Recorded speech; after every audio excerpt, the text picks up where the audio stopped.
Santo, buen día. Exactamente, estamos con Ariel, el papá de este hombre, el hijo de este hombre que lamentablemente lo han asesinado. Las 6 personas que lo mataron están presas, una de las cuales falleció dentro de la cárcel. Pero ¿qué pasa ahora? Luego de 8 años, aparentemente hubo algunas irregularidades en el juicio y podrían llegar a quedar libres. ¿Es así, Ariel? Hola Paula, muy buenos días. Sí, así es. Nos hemos enterado hace aproximadamente una semana y media que el juicio tiene que repetirse, que según casación el fallo que dieron los jueces en 2011 no está del todo claro, por más que los 3 han votado la cadena perpetua para todos los acusados. Y bueno, el juicio queda anulado. Los detenidos siguen presos, pero están sin condena a la espera del nuevo juicio.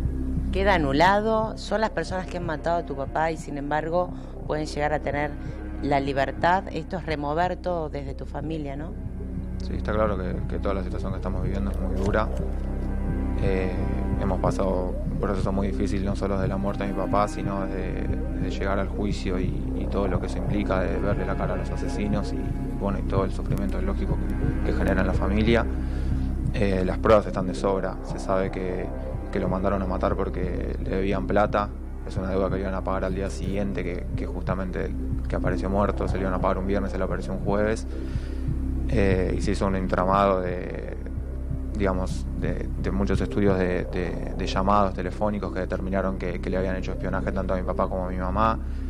Entonces las conexiones están muy claras y pruebas hay de sobra. Si nos tenemos que guiar por eso, deberíamos, por así decirlo, estar tranquilos de que le deberían volver a dar perpetua, pero la verdad que tenemos miedo.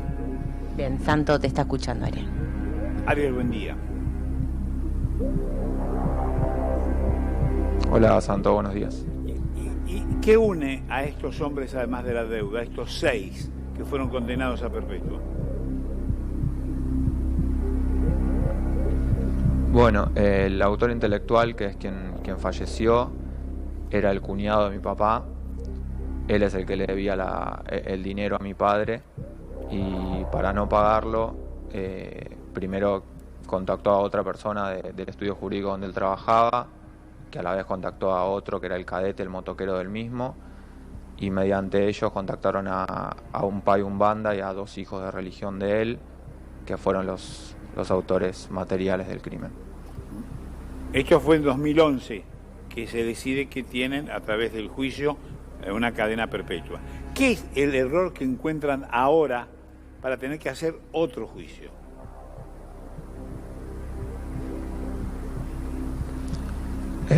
La verdad que obviamente hay tecnicismos de los cuales yo no estoy tan empapado, pero según nos explicaron en el tribunal de Loma de Zamora, de los 3 jueces que votaron en 2011, los 3 votaron perpetua.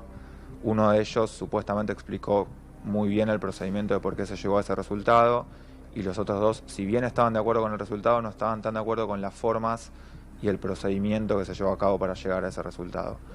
Claramente, como te dije anteriormente, yo no estoy empapado, por lo tanto hay cosas que no termino de entender, pero no está muy claro por qué se vuelve a hacer.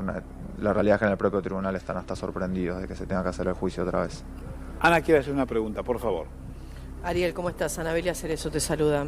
Yo lo que te quería consultar es qué es lo que sentís más allá del nuevo proceso judicial que se debería llevar adelante como hijo, ¿no? Porque uno renueva ese dolor que sintió escuchando todo lo que se tienen como pruebas, cómo terminaron asesinando a tu papá, viéndole la cara a todos estos sujetos que uno quisiera, me imagino, no cruzárselos nunca más en su vida.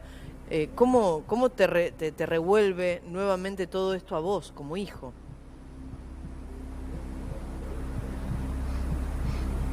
Y realmente es muy duro. A mí que me maten a mi papá con casi 15 años, a esa edad mi papá no era solo mi papá, sino que era mi mejor amigo. Entonces, claramente me arruinaron y nos arruinaron la vida. Y después de eso, yo en lo personal tuve secuelas que hoy en día tengo, como ataques de pánico y llevar una vida adelante que claramente no fue fácil porque te hace madurar de golpe, porque si no maduras de golpe te quedas estancado y no sabes qué terminas haciendo. Mi mamá ha peleado muchísimo junto con mi hermano para sacar también la familia adelante. Mi mamá puso mucha lucha para que esto sea justicia, para llegar al juicio en 2011, y una vez que pudimos lograrlo y sentir que esa etapa estaba entre comillas cerrada y que mi viejo podía descansar en paz, hoy nos encontramos revolviendo todo de vuelta. Entonces yo comprendo que la justicia tenga ciertos procedimientos y papeleríos y demás, pero atrás hay una familia sufriendo. Y claramente nos aterra lo que pueda llegar a pasar. Como dije anteriormente, las pruebas son súper claras, está todo claro sobre lo que pasó y probado, pero tenemos miedo. Por otro lado, no solo es revolver toda la previa, sino el juicio. El momento del juicio fue uno de los momentos más duros de mi vida. Tener que escuchar a mi mamá declarar durante más de 10 horas, girar la cabeza y ver a la gente que le disparó 2 veces a mi papá, a la gente que dio el plan. No es fácil. Ariel, ¿vos fuiste no es fácil, testigo? se revuelven muchas cosas y... ¿Vos y tu mamá fueron testigos de lo que había ocurrido? Ariel, No, la única que declaró fue mi mamá. Ariel, pero también familiar el que planificó esto. Sí, Hay también otro golpe, ¿no? Otro golpe para la familia. sí, a ver, yo era chico, yo tenía casi 15 años y no tenía la gran relación porque era mi tío político, pero sí, claramente no es algo que esperás, es algo que lo hace aún más doloroso porque es una persona con la que he compartido por ahí vacaciones de chico o momentos, o ya el hecho propio de compartir una cena te da escalofríos a pensar que yo pude compartir cualquier cosa de mi vida con esa persona. Entonces sí, lo hace más doloroso y sorpresivo aún. Y este tío tuyo murió en la cárcel. Sí, murió estando preso, así es. ¿Hizo algo? Trató de, no sé, pidió perdón, disculpas?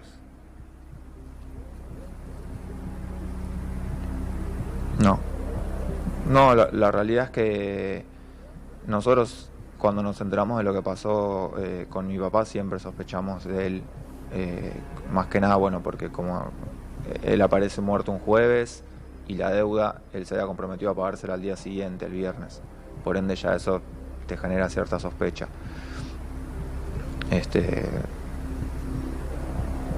Pero no, para que se den una idea, cuando fue el entierro de mi papá, él pidió permiso para ir. Entonces, ¿qué clase de persona pide permiso para ir a un entierro de un familiar? Estaba detenido él. Obviamente le dijimos que ni se aparezca. Pero no, a él lo detuvieron, no sé si en el 2007 o en el 2008, pero fue después, fue unos años después.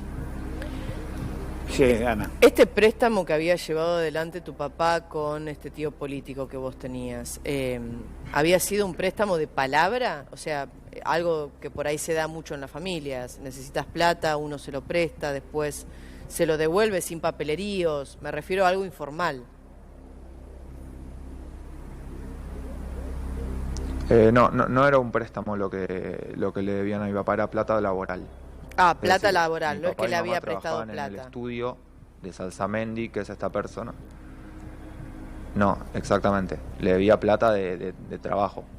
De trabajo, digamos, ellos trabajaban para el estudio jurídico de él y él fue acumulando deuda, hasta que en un momento mi papá la reclamó, él se comprometió a pagarla y pasó lo que pasó. Pero no era ningún tipo de préstamo. Y con 2 empleados, ¿no? Que además eran compañeros de tu papá en el trabajo.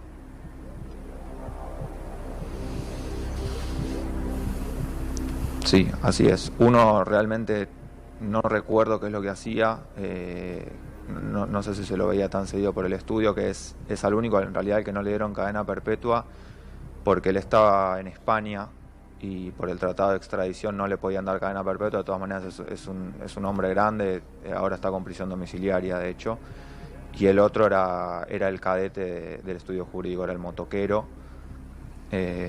Y sabemos, está probado que él, si bien no es el que lo ejecutó, estuvo en la escena del crimen. Estuvo en la escena del crimen. ¿Dónde lo matan a tu papá? ¿En qué lugar? A mi papá, bueno, en realidad el día que se produce el asesinato de mi papá también estaba citada mi mamá. Es decir, que si nos dejamos guiar por lo que, nos dejamos llevar, perdón, por lo que pasó, probablemente los hubiesen matado a los dos. Gracias a Dios mi mamá ese día se sentía mal y no fue.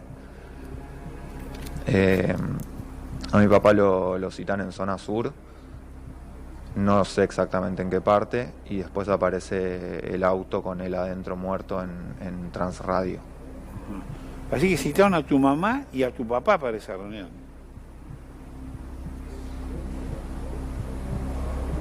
Sí, estaban citados los dos como si fuese un caso laboral, que era lo que hacían de trabajo, y ese día mi mamá se sentía mal, insisto, gracias a Dios, porque si no, no sé qué hubiese pasado. Y se quedó, fue solo mi papá y bueno, claramente era una trampa. Y bueno, lo que hubiese pasado es lo que uno teme, ¿no? Evidentemente, estaba claro, que estaban decididos a todo. Y evidentemente sí, uno teme también sobre qué hubiese pasado después. En primer lugar porque, como mencioné previamente, mi mamá se puso no solo la familia al hombro, sino la investigación al hombro. Pues yo creo que sin el coraje que puso mi mamá, creo que esto no hubiese llegado a ningún lado, porque insistió cuando le cerraron las puertas de todos lados, cuando le pusieron piedras en el camino, las esquivó y siguió, no solo por ella y por sus hijos, o sea, por nosotros, sino también para limpiar obviamente el nombre de mi papá, sino porque el otro día lo pensamos, ¿qué hubiese hecho él después de esto?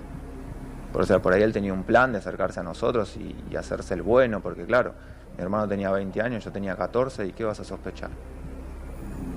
Él siempre quiso arreglar todo con plata, siempre.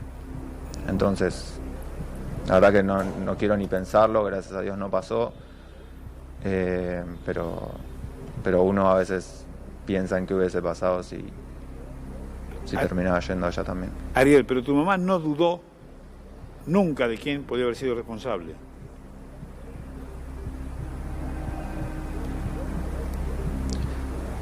Honestamente, cuando apareció muerto mi papá y empezaron a pasar los días, ella sospechaba de él. Porque, como digo, le debía plata, además él tenía una relación muy mala con su ex mujer, que era la hermana de mi papá, quien obviamente mi papá defendía a su familia. Entonces mi mamá siempre sospechó de él y las pruebas terminaron que él estaba atrás de todo esto, porque hubo muchos llamados, hubo muchas pruebas que demostraron que él estuvo involucrado y que bueno, fue el autor intelectual del crimen. Ana. Sí, preguntarte si tenía algunas otras deudas, porque me imagino que una persona no se levanta un día y dice, voy a salir a matar porque no quiero pagar una deuda que tengo. Me imagino que debe ser un hombre, o que era un hombre sumamente violento. ¿Ustedes se habían enterado en alguna oportunidad si había lastimado o si había intentado asesinar a alguien? Después, en la investigación, ¿no?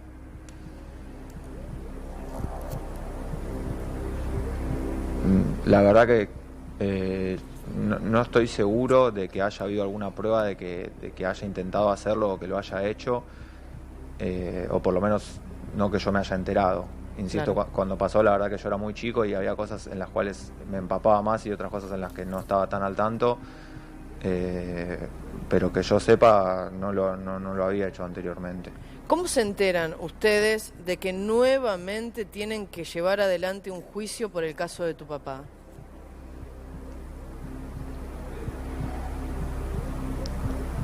Mi mamá se enteró porque le llegó una citación a declarar otra vez, no entendió, de hecho creyó que se trataba hasta de un error, no para declarar, perdón, sino para tener una entrevista con la fiscalía.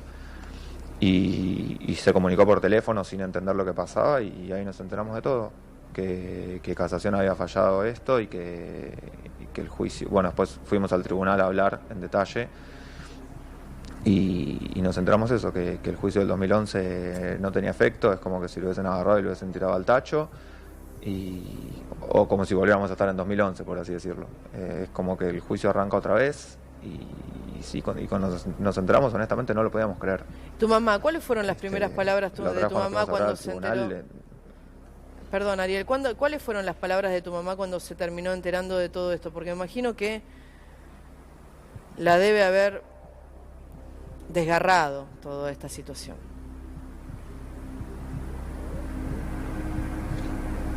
Sí, sí, es desgarrador, como vos decís, es tener que revolver todo. Se puso mal, obviamente, explotó en llanto. O sea, hoy en día estamos todos mal, estamos esperando que llegue la fecha del juicio, que es dentro de poquito, y estamos rogando que haya justicia, que esta gente pague por lo que hizo. O sea, no podemos creer que tengan otra oportunidad de vuelta. Como digo, las pruebas están y les deberían volver a dar cadena perpetua. Tenemos buenas referencias de los jueces, pero la realidad es que nos da miedo. O sea, yo en lo personal, a mí me aterra que le bajen 1 minuto de condena. Yo no quiero que pase eso. O sea, me desespera solo pensarlo. Ahora digo, tomando tiempos, ¿no? El asesinato fue en marzo de 2005. La condena llega en el 2011. Recién. Bien, y estamos llegando al 2020 y se va a revisar el juicio, que en definitiva van a estar no 9 15 años después. Sí, sí, pero 9 años de la condena del crimen. Vamos a estar en los del 5 en los 15 años, 14 y 9 meses o 14 y 10 meses. 15. Hace 15, claro, estamos casi en los 15 años. Entiendo que hubo errores procesales. Yo no sé si esto se los dijeron a ustedes, Ariel, pero entiendo que hubo errores procesales. Y estos errores procesales, lamentablemente, terminan perjudicándolos a ustedes, que son las víctimas. O sea, el error, más allá de ser un error procesal, es un error humano de quienes llevaron adelante las pruebas, de quienes terminaron autorizando que lo que se había presentado eran pruebas contra los imputados, y esto hace que lleven adelante y que pidan un nuevo juicio. Donde hay un hueco, hay un derecho, lamentablemente, para el presunto asesino. Sí. Sí, esto es así, pero realmente llama la atención. Yo no sé también, ¿no? exactamente. Sí, Ariel. Perdón, sí, yo no sé exactamente qué es lo que sucedió desde el lado judicial, en tecnicismos, porque son cosas en las cuales yo no estoy empapado, pero lo que sí estoy seguro es que las pruebas estuvieron y están, y a mi papá lo mataron y usaron su teléfono los asesinos después de matarlo, porque eso, lo cual entre comillas favoreció a la investigación, fue que contrataron gente inexperta. Entonces lo que hicieron después de matar a mi papá fue usar su teléfono, hacer llamados entre ellos, y todo eso es con una investigación de mucho tiempo que se hizo, determinó que había 6 involucrados, cómo se hicieron los pagos, se determinó todo. O sea, esto fue un asesinato por encargo y no hay ninguna duda de eso. Yo entiendo que puede haber ciertos procedimientos o papeleríos o demás, pero atrás de esto hay un asesinato y hay una familia que sufre. Es difícil, ¿no? Después de tanto tiempo, además, tener la noticia que en lugar de estar cumpliendo la condena que se otorgó, hay un nuevo juicio. Si hay un error procesal, es cierto que alguien puede formular una apelación sobre esto para que sea revisado el juicio. Pero también está por otro lado la familia, ¿no? Cuando lo condenaron las pruebas eran suficientes, con mucho dolor, porque además el autor intelectual era nada más ni nada menos que el cuñado de la víctima, y los complicados, todos de ellos, eran sus compañeros de trabajo, porque los otros que fueron contratados directamente son los sicarios a los que se les pagó para matarlo. Ariel.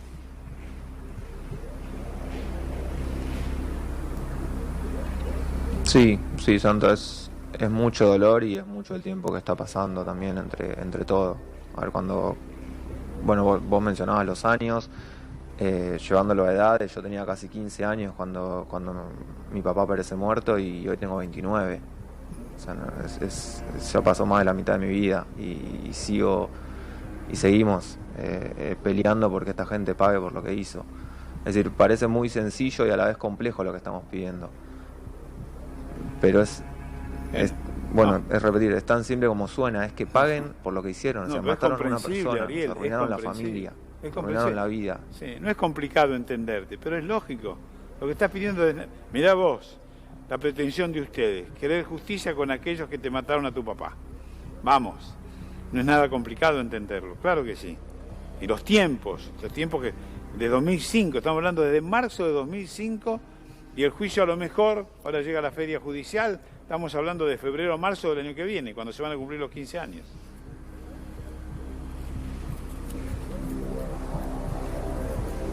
No, con lo que me refería a lo complejo es con lo complejo que se cumpla. Sí, Claro. obviamente que entenderlo se entiende porque es lógico, pero digo, es algo tan sencillo como complejo de que se cumpla. Es decir, Claro. que es alguien que mataron a una persona. Sí, Deberían obvio. pagar por eso. Obvio. Respecto al juicio, nosotros ya tenemos fecha. Tiene fecha para 27, 28 y 29 de noviembre. No sé si se estirará más, pero en principio tenemos esos tres días como fecha ¿De de este juicio. año? Sí. En 2011... Sí, es ahora en una semana y media, sí. A ver, usted sabe que estoy buscando algo de información sobre por qué desde la Cámara de Casación terminan pidiendo la revocación del juicio oral y público. Y entiendo que está aprobada la acusación, estamos hablando de una acusación de homicidio con alevosía por la participación de una o dos más, o más personas. También agregan lo que es la carátula de robo, más que nada por el hecho de que aparentemente existía un engaño económico de que había una reunión en donde le iban a llevar adelante un pago que nunca fue efectuado. Y también la coordinación que hay con varias personas.